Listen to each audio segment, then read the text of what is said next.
Assalamualaikum, what is up guys? Welcome back channel Yusuf Sembang Kari. Baru je nak Maharaja Leli dengan kebahagiaan ditampar dengan kehilangan balik seorang player. And bila aku cepat analyse, aku cepat fikir, adakah worth it kita dapat balik Saka, at the same time kita lose kita punya best centre back season ni. Walaupun aku tahu ramai orang suka Saliba, tapi come on lah guys, kita kena berpijak atas bumi nyata.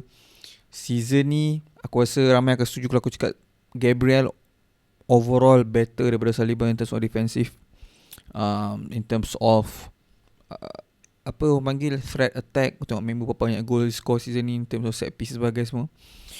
And the fact that kita hilang dia, player yang arguably one of the most important, kalau tak pun paling penting, second paling penting beberapa hari sebelum kita akan jumpa, maybe dalam seminggu lebih sebelum kita jumpa Real Madrid.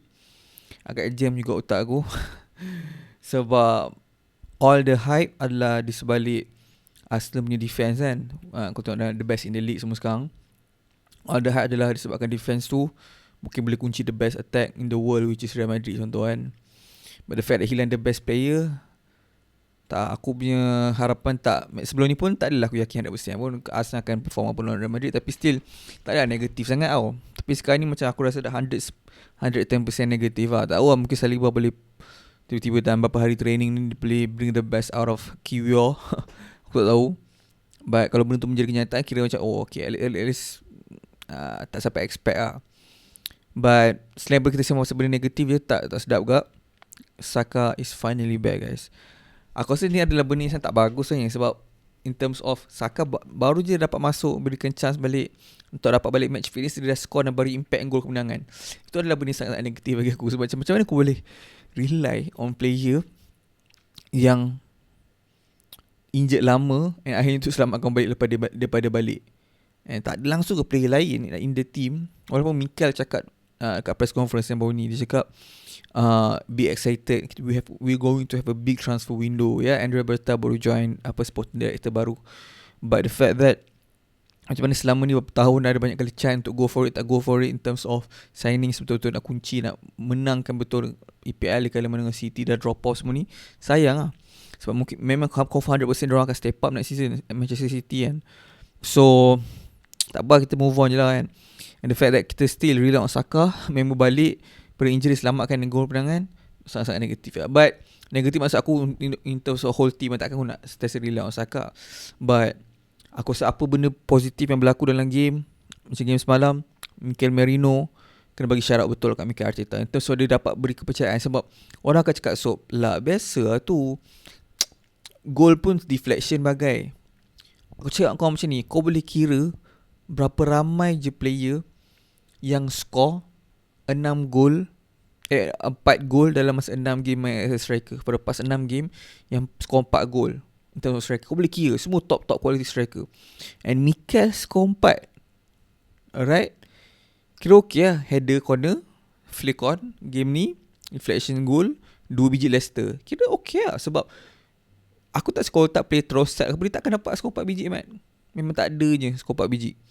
And nampak the fact that diorang semua hypekan pasal punya physicality training in terms of masa berehat baru ni, international break semua. And member pun score dalam Spain kan, untuk Spain kan, membuatkan paid off lah, sebab dia dapat goal kat sini against team-team yang agak sukar untuk kita hadap. Macam Arsenal pun draw kan away dekat Craven Cottage hari tu. So kat sini dapat kemenangan, kira positif lah. And aku tak rasa dia adalah long term solution, Mikel Merino. Tapi kalau aku rasa kalau lepas-lepas ni pun nak gunakan dia as a impact sub, as a striker, aku rasa macam bukanlah idea yang gila, sebab dia dah proven kat position ni dia boleh lah go score. Tapi dia bukanlah long term solution in terms of kalau saya saja nak masukkan last minute ke apa, okay lah, set piece last minute, last 10 minit nak cari gol kemenangan. Tapi nak guna pada awal game ni pun tunjuk kenapa tak. Walaupun dah improve lah, obviously bagi aku macam game ni kau nampak dia punya hold up play lebih positif, lebih solid. And goal yang macam Martinelli pun member punya cross yang beri impact on the goal, yang Martinelli flick on to Saka. So benda-benda tu improve lah. Sebab tu overall play as a striker lah, bukannya kau hanya kerja kau score, tapi macam mana kau contribute dekat every single teammate kau atas padang. And kau tanya aku, apa yang Merino buat, dia menunjukkan dia dah makin matang dekat position tu. Maybe sampai end of season kita akan dapat makin positif. Maybe sebabkan dia main dengan Saka pula lepas ni, kita akan nampak the best of dia. Faham tak?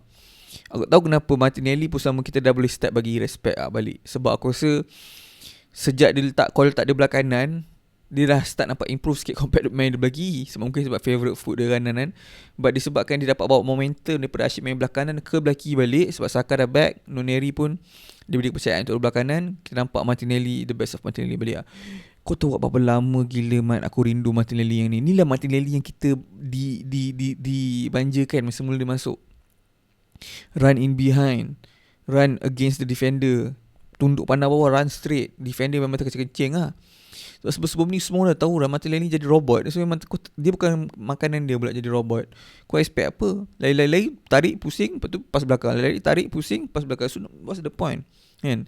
Asal perlukan play-play yang betul-betul rakus attack, macam zaman kegemilangan diorang masa kejar City yang 2021-2022, yang mana diorang literally henyak Martinelli ada berbelas gol and assist combine, Saka bersama. That's the season yang kita nampak the best of Martinelli. Sebab semua team tak sit back lagi. Bila once dah sit back, nampak jam lah. Macam game tu tak tahulah Fulham underestimate ke apa, tapi nampak makin selesa Arsenal wingers. Aku pun suka Noneri pun patut score. Sayang what a save daripada tu. Kalau tu dia buat style Ozil punya goal, kalau dia score tu, kalau rebound pula apa, bola yang bounce on the field tu tinggi sikit lagi, mungkin dah goal. But bagi aku tak ada pun nak korang complain banyak, sebab member pun muda lagi 8 gol 2 season ni. Respected numbers bagi aku. Cuma persoalan dia, adakah Gabriel akan out lama? Kalau out lama pun there's no point, sebab Liga macam dah finish. Adalah harapan Arsenal menang, Arsenal one game, main lebih one game and 9 point gap, and akan jumpa Liverpool. But kita kena bijak bumi. Tak tahu lah kalau tiba-tiba Liverpool drop off gila performance diorang ke apa, yang tu lain cerita lah. But so far tak meyakinkan lah. Dengan Arsenal pula hilang Gabriel lagi, macam mana member nak hadap Liverpool? Sebab kalau kau tengok game Arsenal pun masa lawan Liverpool yang draw 1-1 tu, 2-1 ke 1-1? 1-1 tak silap. Itu pun sebabkan lepas Gabriel Gabriel kena sub, Calafiori kena sub, Luis Kelly masuk, baru Arsenal concede kan. Calafiori ke belaki? Timber tak silap aku. Timber dengan Gabriel kena sub, lepas tu diorang score sebab diorang 2 injured dalam game tu kan. So kalau diorang 2 ni tak ada pun game, sebab Timber pun tak nampak macam injured, tapi macam mungkin tak. Kalau lebih tu pun injured gak, memang tak ada harapan lah. Sebab Liverpool nanti memang main kat Anfield pula. Get ready lah, kena kicap nanti kan. Tapi lama lagi lah, mungkin dia dah boleh recover. Tapi nampak gaya macam like cara Gabriel decide untuk aku tak boleh continue kan. Nampak macam negatif gila lah. Sebab kalau ada contact dengan player ke apa, okay lagi. Ni macam kau seorang tidur, kau macam tak boleh continue. So macam menunjukkan kau personally tahu diri kau tak mampu. Bukannya disebabkan clash ke apa, kau macam tak pasti kau boleh move on dalam game ataupun tidak. Faham tak? But yeah, other than that, semua solid. Aku suka Odegaard punya performance, link up play game ni improved. Rice, Partey, okay, tak ada banyak complaints. Paling aku suka Luis Kelly, member memang rakus gila main, contribute kepada Timber yang mana Timber pass bola tu kepada Noneri assist Merino. Semua positif lah. But the only time kita akan tahu positif tak is result Liverpool. Kalau Liverpool still dapat points, aku rasa macam we're back to square one lah.